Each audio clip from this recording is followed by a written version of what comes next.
Hermanos y hermanas, estamos en el martes de la tercera semana de Adviento. Es la semana, en realidad es la semana de la alegría, es la semana del gaudete, del regocijarse. Eso es lo que hemos celebrado el domingo pasado, el gaudete, que quiere decir regocíjense, alégrense. Es las señales de la proximidad del nacimiento del Señor. Me quisiera detener más que en el Evangelio en esta tarde. Me voy a centrar en la primera lectura, que es un texto del Antiguo Testamento. Es de un profeta menor del Antiguo Testamento, es el profeta Sofonías. El profeta nos habla de una profunda transformación en el mundo, y sucede que esa transformación va a suceder por los humildes, no por los soberbios, sino por los humildes. ¿Cómo sucederá eso? ¿Qué es lo que nos dice el profeta? Dice el profeta: yo dejaré en medio de ti un pueblo humilde y pobre, en el nombre de Yahvé se cobijará. Fíjese bien que el pasaje de la primera lectura que hemos escuchado, podríamos decir que tiene tres elementos centrales. El pecado nuestro, por ejemplo, que es reflejado en la primera lectura. La salvación nuestra, la manera como nos salvamos. Y también la nueva estructura de pueblo después de aceptar la voluntad de Dios en nuestra vida. ¿Qué es lo que pasa en el primer aspecto, respecto al pecado? ¿Qué le pasa al pueblo? ¿Qué le sucede al pueblo? ¿Qué nos sucede a nosotros? Los primeros versículos del profeta Sofonías nos hacen pensar en la manera en cómo el pueblo le da la espalda a Dios y cómo nosotros le damos también la espalda a Dios. Y empieza diciendo el profeta, empieza con unos ayes. Ay de la ciudad rebelde, manchada y opresora. El ay inicial, hoy en esta primera lectura, tiene un sabor más bien de lamentación. El profeta tiene un dolor interno profundo. Casi con ese ay está pronto a las lágrimas. Son las lágrimas de Dios en los ojos del profeta que contempla la ruina de la ciudad. El tejido urbano de Jerusalén, que es llamado el modelo de las relaciones de justicia, según el texto de hoy, ha sido descompuesto por la corrupción de sus líderes. El profeta describe entonces desde la mirada de Dios la dolorosa situación de la ciudad, y el profeta ha sido verdaderamente descriptivo, porque en tres elementos ha descifrado cuál es el panorama del pueblo. El primer elemento ha dicho que el pueblo es rebelde, es un pueblo rebelde.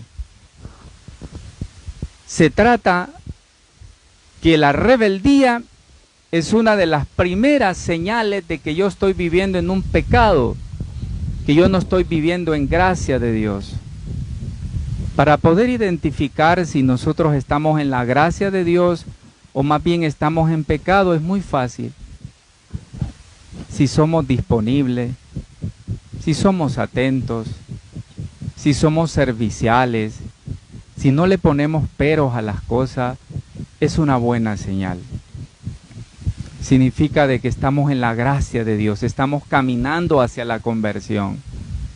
Pero cuando mostramos una serie de rebeldías interiores y exteriores, significa que hay un problema de base. Estamos viviendo en un capricho. Igual el pueblo de Israel, ¿no? Vivía en un continuo capricho. Y un capricho al proyecto de Dios. Lo mismo puede pasar con nuestra vida. A veces se refleja en nosotros una tremenda arrogancia humana. No queremos hacerle caso a nadie. Queremos vivir una vida desenfrenada. Aunque nos llamamos cristianos. Y a veces estamos dentro de la iglesia, pero mis actitudes fuera de la iglesia son verdaderamente desenfrenadas. contrarias a la voluntad de Dios, contrarias al proyecto de Dios. Mi vida no refleja que yo soy un cristiano. Mi vida refleja que yo no vivo según el proyecto de Dios, sino más bien según mi propio proyecto humano. La segunda palabra del profeta hoy es una ciudad manchada. ¿Cómo se mancha la ciudad? Por el distanciamiento de Dios. Coloca al pueblo en una situación de impureza, apta para cualquier tipo de pecado. Cuando uno se aleja de Dios, entonces uno está apto para cualquier pecado. Un pecado pequeño o un pecado grande. Puede ser mortal, puede ser venial. Pero en cuanto nos distanciamos de Dios, las posibilidades de mancharnos son extremas en nosotros. Y empezamos muchas veces, el demonio es tan astuto que empezamos por pequeños pecados. Y muchas veces, tal vez hasta veniales. Y si no, recuerden ustedes cuando se confiesan, ¿no? Y dicen ustedes, Padre, es que yo he mentido, pero fíjate que es que esta mentira era necesaria, ¿no? No existe una mentira necesaria, ¿no? La mentira es mentira, sea pequeña, sea grande, es mentira, ¿no? No, Padre, es que mire que yo mentí, pero es una mentira chiquita, dice la gente, ¿no? No, pues sí, pero es chiquita o grande, pero es mentira, ¿no? Y comienza la vida de pecado con una pequeña cosa que luego va siendo inmensamente grande. Entonces, alejarnos de Dios nos posibilita mancharnos constantemente. Las puertas se abren en el distanciamiento de Dios. Tercera palabra. La palabra que aparece en esta profecía es opresora. El pecado se manifiesta de diversas formas de egoísmo. Niega el caminar comunitario. Una cosa bien visible y fácil de saber. Usted está viviendo en pecado, ¿sabe cuál es el otro signo? Es una persona egoísta. No le gusta el trabajo comunitario como se practica aquí en el huerto, ¿no? No le gusta el trabajo comunitario. Vive aislado, se encierra en sí mismo. No se comunica con nadie, no tiene comunión con nadie. No quiere salir de su propio egoísmo. No le gusta el trabajo comunitario, el acercarse a los otros, el hacer fraternidad. Vive una vida sola. Esa es una mala señal. Es un signo verdaderamente de un destrono, de una destrucción de mi propia vida, porque estoy viviendo una vida egoísta y no comunitaria. Predominan los intereses de los que detentan el poder y la fraternidad se trueca, podríamos decir, en dominación de unos con otros. El que quiere vivir egoístamente y no quiere vivir la vida comunitaria, no quiere hacer nada en la vida comunitaria, pero ese es piedra de tropiezo para todos. Lo vemos en nuestras comunidades, ¿no? Hay gente que no hace nada, pero no deja de hacer nada. Ya hasta se les vino los nombres a la cabeza, ¿verdad? Hasta los nombres se les vinieron a la cabeza. Hay gente que no hace nada y no deja hacer nada a nadie, porque critica todo, pero él no hace nada. Eso. La señal de que yo estoy viviendo en un pecado, la señal de que yo me he manchado con el mal y que vivo una vida egoísta y no fraterna. Es eso, es una perfecta señal para saber si una persona está en pecado o no está en pecado. Y la otra cosa en esto de la palabra opresora es que uno rechaza a Dios. Y fíjese bien que el profeta usa dos frases bien fuertes para hablar de rechazo a Dios. Dice, respecto al pueblo, no ha escuchado, no lo ha aceptado. No ha escuchado a Dios, no ha aceptado a Dios. Se trata de un no a la palabra de Dios. No hay apertura a la docilidad. Y la segunda palabra o frase fuerte, no ha puesto su confianza, no se ha acercado. Se trata de un no a la persona de Dios. Se establece con una distancia para no involucrarse en la propia vida. Este es el panorama inicial, podríamos decir, sobre el cual el profeta Sofonía, después de asegurar el juicio de Dios, proclama la obra salvadora de Dios. Pero bueno, ¿todo es negativo en la profecía de Sofonía? No, hay otro pasito. Desde el versículo 9 y el versículo 10, el profeta da un pasito que podríamos decir la posibilidad, la puerta de cómo se puede romper el pecado, cómo puedo yo restaurar mi vida en Dios. A pesar del pecado, Dios no abandona a los que ha llamado y ama.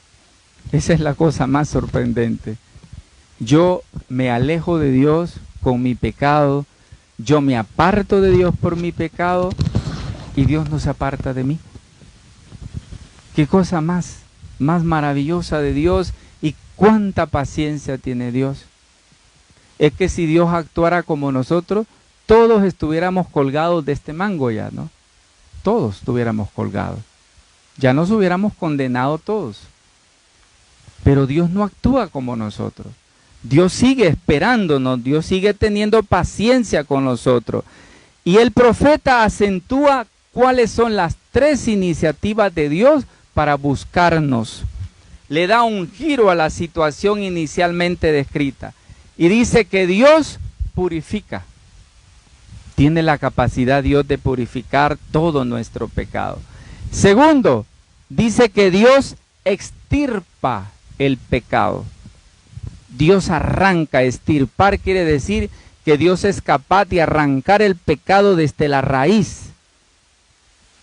Y uno se da cuenta, ¿no?, de muchas personas que viven una vida grave de pecado y un día se dejan tocar por el Señor y cambian la vida de manera radical. ¿Cuántos testimonios conocemos de eso? De cómo el Señor rompe, extirpa el pecado en las personas y todo esa rebeldía y esa vida dañina de pecado es rota y transformada por el Señor. Y la segunda palabra, Dios deja, en medio de la ciudad, deja a un pueblo humilde y un pueblo pobre, a partir del cual se realiza el proyecto de la comunidad.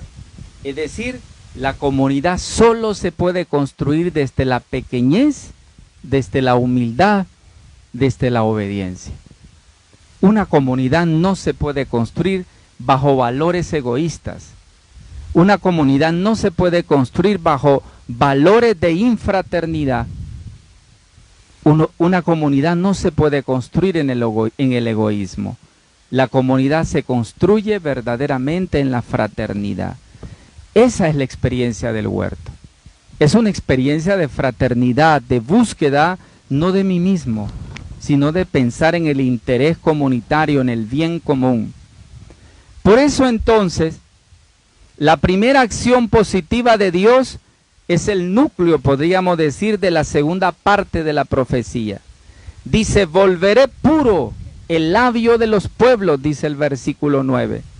Se trata de una obra restauradora porque de la purificación resulta siempre un pueblo justo. Invocan el nombre de Yahvé, dice el profeta. El pueblo antaño, orgulloso, ahora confiesa la fe. Les sirve bajo un mismo yugo. Como consecuencia de la aceptación del señorío de Dios, aceptan su proyecto y se vuelve entonces a los intereses de Dios. De la dispersión me traerán ofrendas, recuerda el profeta. La dispersión ya no es dispersión, sino que se vuelve congregación. Esos son los signos de una comunidad que se construye. Si la comunidad, en vez de unirse, se va disgregando, entonces significa que estamos metidos en una vida constante de pecado. Pero si la comunidad se está uniendo, hay más fraternidad, hay más comunión, a pesar de las heridas y de las dificultades comunitarias, significa que estamos caminando bajo los valores del reino. Pero si estamos disgregándonos, significa que vamos por el camino equivocado y debemos de revisar nuestra vida. Por lo tanto, entonces, Dios es capaz de quitar, de extirpar y cambiar todo aquello que me daña, que me destruye. Pero también Dios dejará. ¿Qué es lo que Dios va a dejar? Pues va a dejar la acción creadora de Dios, nos va a sacar de la oscuridad, nos va a reconstruir la comunidad y va a restaurar su vitalidad a partir de un grupo semilla, que es el modelo y al mismo tiempo una fuerza transformadora. Es lo que el versículo llama, de alguna manera, el versículo 13 de la profecía de Sofonía, podríamos llamarle el resto de Israel. ¿Qué es el resto de Israel? Pues eso, precisamente, es el pueblo que ha entendido la voluntad de Dios, que ha dejado de ser soberbio, que ha buscado el camino de la sencillez y de la humildad, y que ha empezado a construir la comunidad, que ha roto los valores los antivalores del egoísmo y ha empezado a construir la fraternidad. Entonces, los valores del reino siempre comienzan con pequeñas cosas. Y fíjese bien que el huerto San Juan Pablo II, que nosotros llamamos huerto y escuela, es un signo de reino. Es un verdadero signo de reino. Hace unos días, le comentaba yo a varios que he recibido una comunicación a través de esto, de la parroquia virtual que nosotros manejamos desde la parroquia, ¿no? He recibido una comunicación del presidente de la Universidad Salesiana de Roma, que habiendo entrado, que una de las personas que nos ayudan a compartir la Eucaristía, le mandó el link de la Eucaristía para que viera la misa, la transmisión de la misa. Entró al link, vio la parroquia y empezó a ver todo lo que estaba dentro de la parroquia. Y llegó a un reportaje que está en la página sobre este huerto. Y me empezó a escribir y me dijo: padre, estamos en condiciones de apoyar ese proyecto. El presidente de la Universidad Salesiana de Roma, comunicándose por la experiencia del huerto. Mientras muchos en la parroquia critican el proyecto. ¿Ve? Esa es la visión, la mirada de los proyectos de este Dios. No desde mis egoísmos, sino de este Dios. El huerto no es un proyecto para hacernos ricos, ¿no?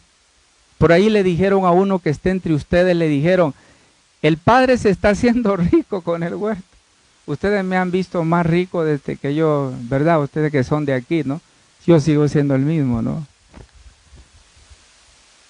Le dijeron: el padre se está haciendo rico con el huerto. Si más bien invierto. Y la mano de obra de ustedes, ¿qué es inversión? No es para hacernos ricos el huerto. El huerto es escuela, es formación, es fraternidad. A mí me da gusto ver cuando la gente viene al huerto y viene y está feliz. ¿Cuántas personas a veces me escriben a mí y me dicen: padre, queremos volver al huerto? Y muchos de ellos no son agentes de pastoral, algunos son jóvenes. Y me dicen: padre, quiero volver al huerto. Y le digo: tranquilo, que ahora vamos por sector. Y tienen ganas de volver al huerto, ¿no? Gente que viene con gusto, porque encuentra el valor que hay detrás de todo esto. Eso es precisamente los valores del reino. Y eso es lo que queremos construir todos nosotros. Intentemos que de las pequeñas cosas, de las pequeñas situaciones de la vida, nosotros hagamos un resto de Israel, es decir, personas que caminamos correctas hacia Dios. Ya se acerca la Navidad. No podemos llegar a la Navidad de cualquier manera. Tenemos que llegar de manera correcta. Y una manera de llegar correcta es cambiar nuestra vida, enderezar nuestro sendero, confesar nuestros pecados para ser perdonados por el Señor a través del sacramento de la reconciliación como ustedes están invitados en el sector de San Bernardo el próximo 21 a venir a la parroquia para el sacramento de la reconciliación. Pues ese es el camino del perdón, de la reconciliación, para abandonar mi propio egoísmo y volverme con alegría al corazón de Dios. El Señor nos espera y esta Eucaristía es una muestra de que Dios siempre está dispuesto a acogernos. No olvidemos cuánto Dios nos ama. Así sea. Amén.